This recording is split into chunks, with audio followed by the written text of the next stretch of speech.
আজি আপোনালোকলৈ এনেকুৱা এখন চব্জি আনিছোঁ নহয়, আপোনালোকে খাই থাকিলে নেৰিব।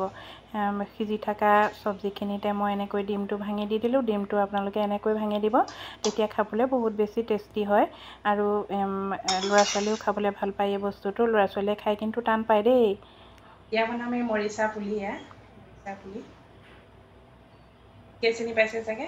ডিমৰ লগত খাবলৈ বহুত বেছি ধুনীয়া, কিন্তু পদ্ধতিটো জানিব লাগিব কেনেকৈ বনাওঁ। পানীত ডুবাই থৈ ধুনীয়াকৈ গুৰিকেইডাল বাছি, শিপাকেইডাল বাছি ধুনীয়াকৈ 1 চচপেন পানীত ডুবাই থৈছিলোঁ আৰু ধুনীয়াকৈ 3-4 বাৰ ধুই ল'লোঁ। বালি থাকিবও পাৰে।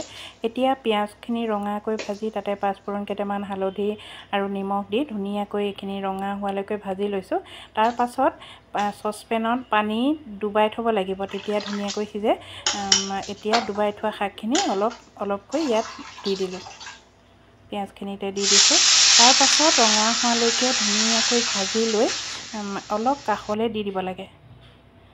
ইয়াত পানী দিব নালাগে, যিহেতু মই পানীৰ পৰা তুলি কেৰাহীত দিছোঁ আৰু ইয়াতে পানী থাকিবই। এতিয়া অকণমান ঢাকি দিয়াৰ পাছত যেতিয়া সিজি আহিব, তেতিয়া মই এনেকৈ কাষলৈ চপাই দিম আৰু কাষলৈ চপাই দি ডিম এটা ভাঙি দিম। চব্জিখনৰ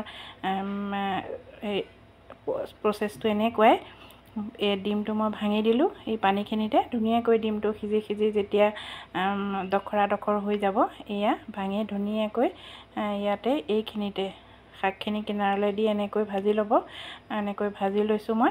তাৰ পাছত শাকখিনি মিলাই দিম, তেতিয়া টেষ্টটো বহুত বেছি হয়। কিছুমানে ভাজি লয় ডিমটো ভাজি ল'লে কিন্তু টেষ্টটো ইমান নুঠে।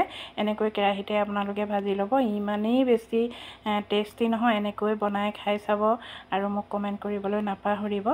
বহুত বেছি ধুনীয়া লাগে। এদিন খাই চাব দেই, নাপাহৰিব। আজিলৈ আহিছোঁ, বাই।